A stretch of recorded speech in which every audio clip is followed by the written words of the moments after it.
Anytime we talk about trauma or about our bodies and how to be and become more embodied, more in tune with the wisdom of our bodies, we have to be careful.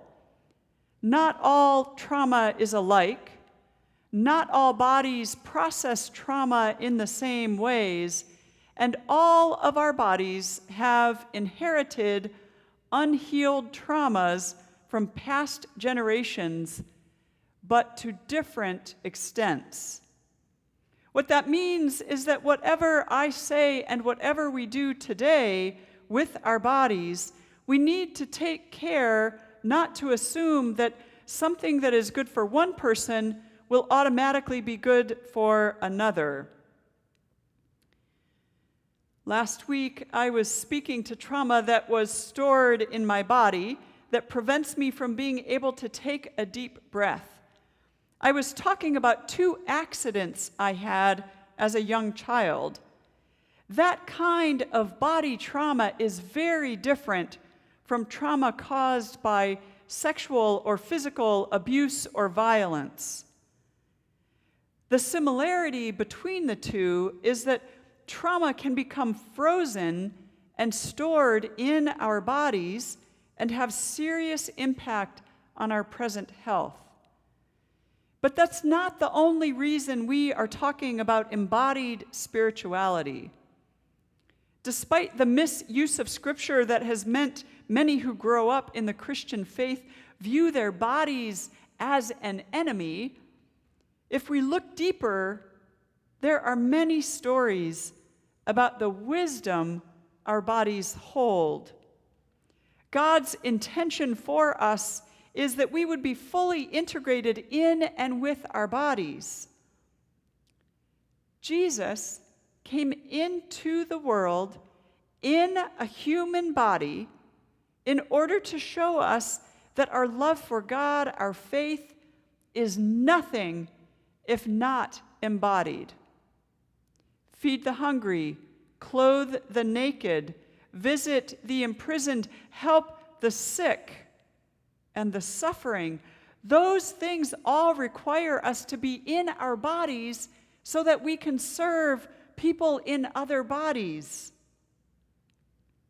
Our story today is one about how the wounds in our bodies can become wisdom if we are open to healing those wounds. Now, it's worth saying Jacob was a really complicated person in the story of the patriarchs in the book of Genesis. He appears to be the epitome of selfishness and manipulation. He stole his brother's birthright and then ran away to escape his brother's wrath. He married a woman but did some tricking, and he really wanted to marry the other sister and eventually married them both. We finally find him at a place where he's tired of running from his older brother Esau, so he decides to make peace for his own sake. Like so many patriarchs, he even uses his own family and his servants as a shield. And then he goes off alone to pray, but the story we are told is that he wrestles with God all night instead.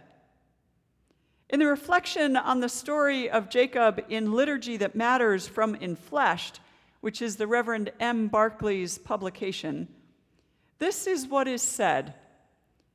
Most people mean well. Most people have good intentions.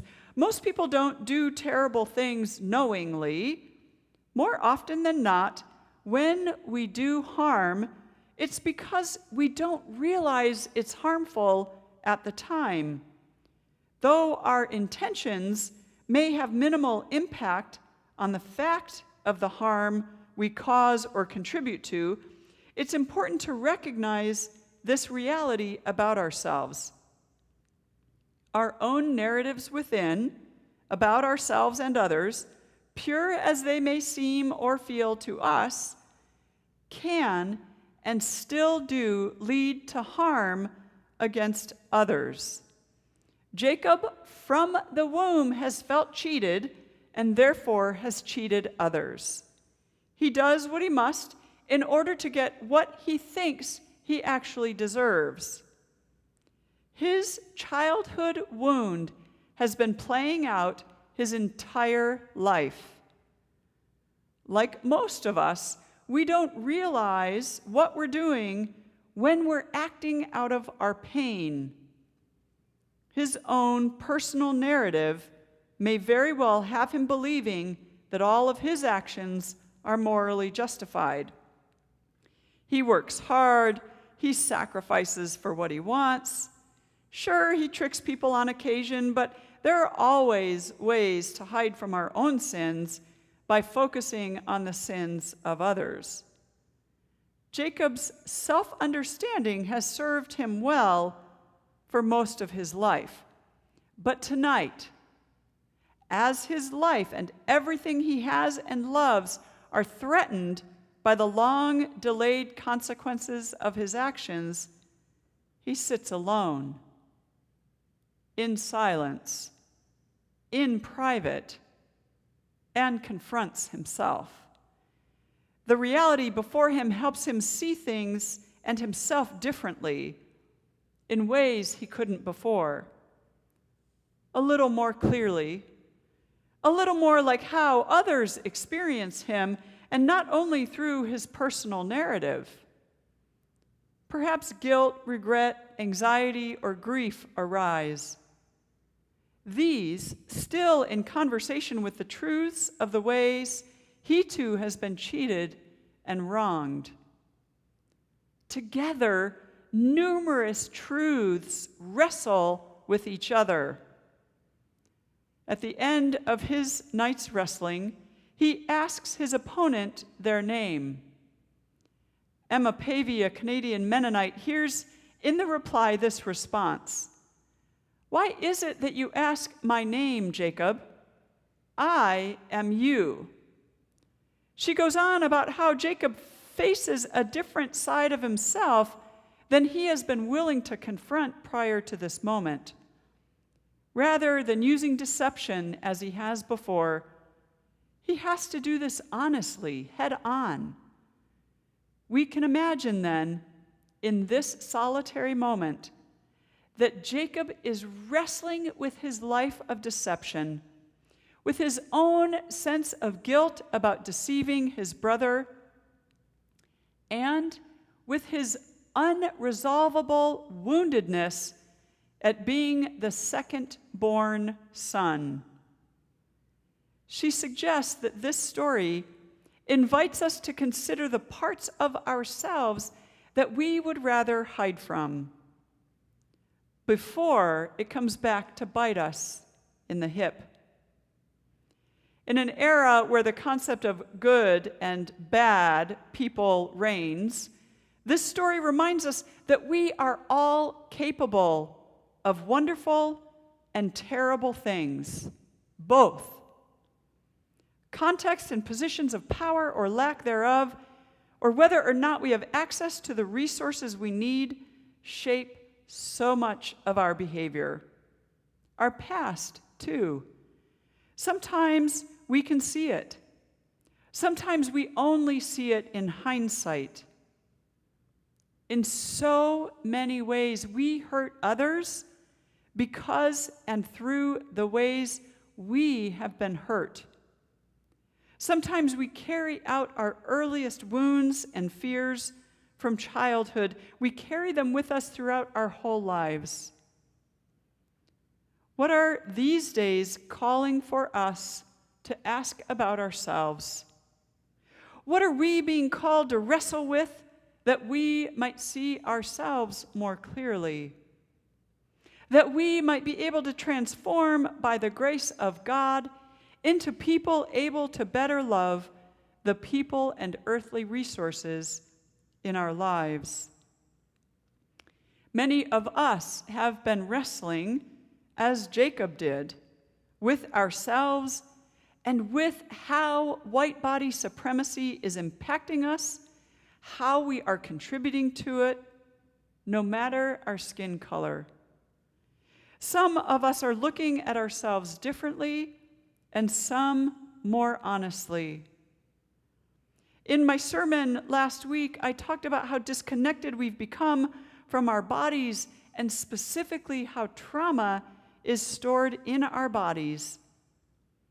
And if we don't know it, we become physically ill, but we can also act out of our trauma and harm so many others in our path. In order to heal physically, spiritually, and emotionally, we have to work on reconnecting with our bodies. Some of you commented after the sermon last week that you aren't sure how to do that. So we're going to take some time this morning to do a couple of exercises that will help us do just that. We did a body prayer earlier that can be helpful, and then Kathleen led us in the body exercise for our action for peace. All of these exercises are from this book, which I highly recommend to you, by Resmaa Menakem, My Grandmother's Hands, Racialized Trauma, and the Pathway to Mending Our Hearts and Bodies. The exercises I'm going to lead us in are a great way to counteract our lizard brain and its insistence that we flee, fight, or freeze. These will help us to get grounded and tune into our bodies. It's similar to taking a deep breath to calm ourselves, and it's more. We will learn some tools for how to notice when we are first constricting or tightening in different parts of our body, and then how to relax them. When we are constricted or tightened or closed is when our lizard brains tend to be in control of our bodies. Again, the beauty of having this recorded is that you can go back to it and replay it if you want the technique or exercise to become a part of you. And you can also buy the book because he has exercises all through the book. So I want you to find a place where you can do this morning. We're going to do one initially that takes about 3 to 4 minutes, and then we're going to go into another one that takes about the same amount of time. If you're outside, I encourage you to do this anyway. Make sure you're sitting comfortably. I want to invite you to take a few deep breaths in and then really let that breath out.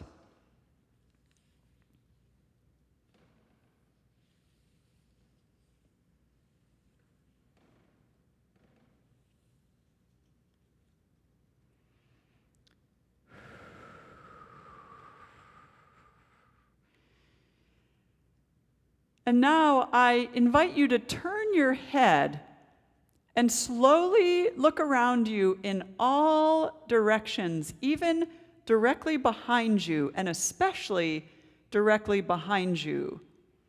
Look around and see what is around you.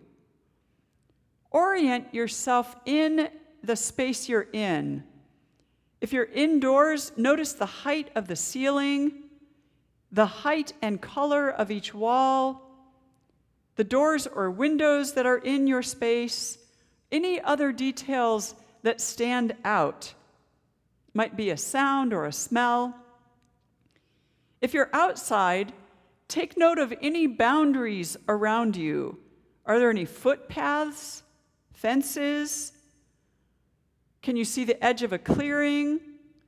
Are you near the shore of a lake or a river or a pond?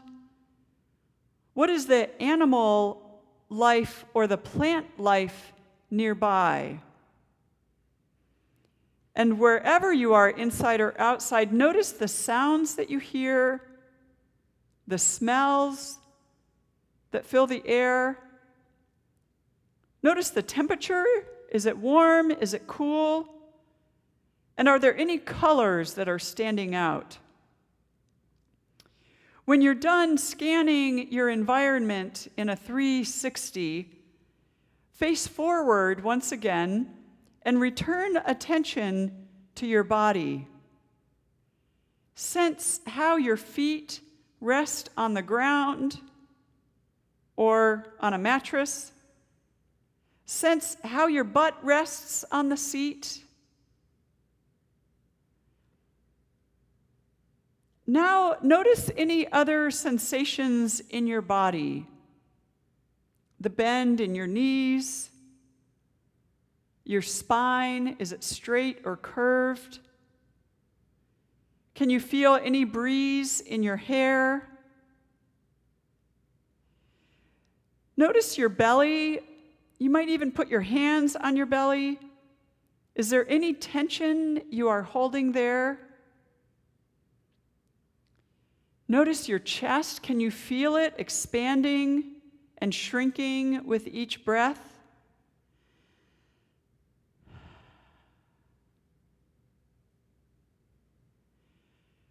Notice what your body experiences inside your clothing. Pay attention to where your body touches your underwear, your socks, your shirt or blouse, your pants or dress if you're wearing a dress. Feel how the clothing feels on your skin. Is there anything that's itchy or soft? Now, starting at the top of your head, bring your attention slowly down through your body. So it comes down your forehead, your eyes, your nose, ears, mouth, and then to your neck. Notice each sensation as you're doing this scan. Notice what sensations are in each part. Where is there warmth? Where is there coolness? Where is the sensation of relaxation? Where is there tightness? Softness? Where is there pressure?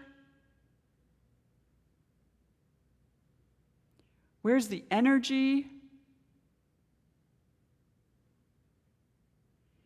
Where's the numbness?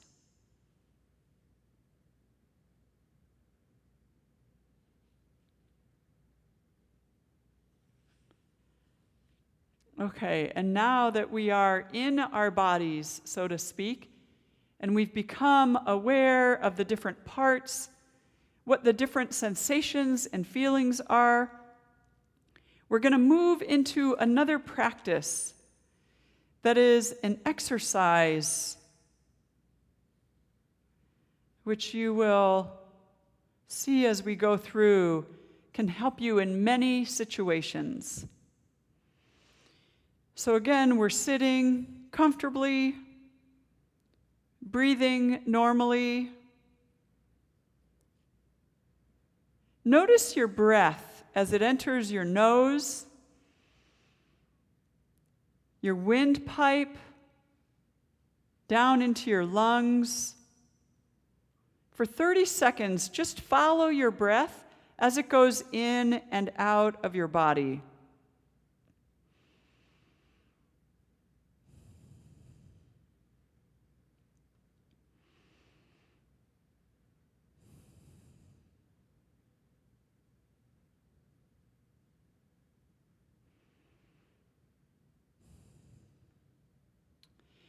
Then bring your attention to the bottom of your feet. Sense the ground beneath them. Feel your feet and the ground supporting you. Stay focused here for a few breaths.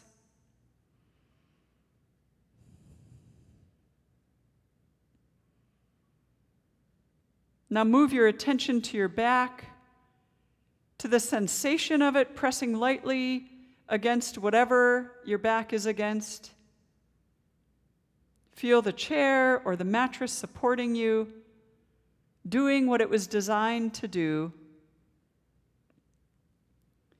As you feel supported in that way, now I invite you to think of a person or a pet or a place that makes you feel safe and secure. Imagine you're with that person or that pet or in that safe place. Let yourself experience that safety and security for a few seconds.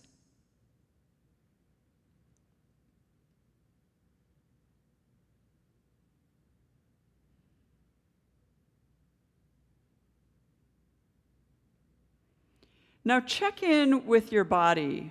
Start with your shoulders. How do your shoulders feel? Relaxed or constricted? Closed or open? What about your neck, your jaw, your major joints, your ankles and knees and hips, your wrists, elbows, shoulders, your back, your sphincter, your toes? Stay with this experience for a couple of breaths. Notice if anything arises or changes, such as a vibration, a sensation, an image, an emotion, an impulse, or a meaning.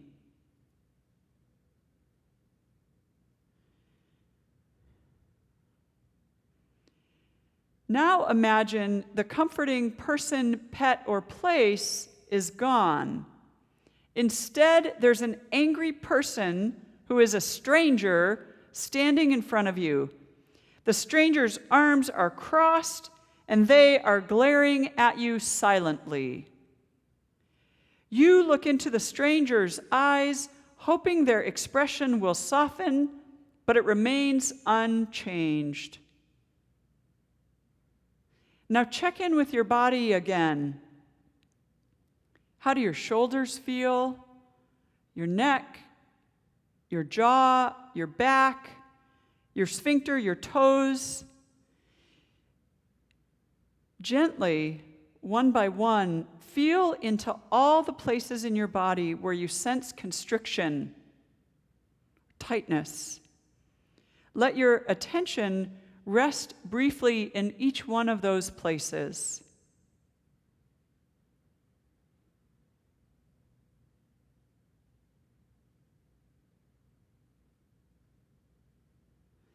Now, send the angry stranger away.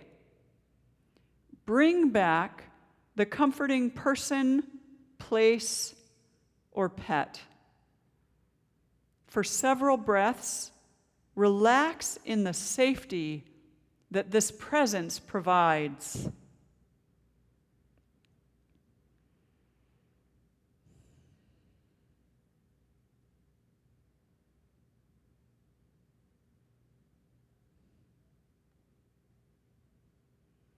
Now, gently, move your attention through your body from your head to your toes one more time. Feel into each spot where you feel softness. Stay with each spot for a second or two.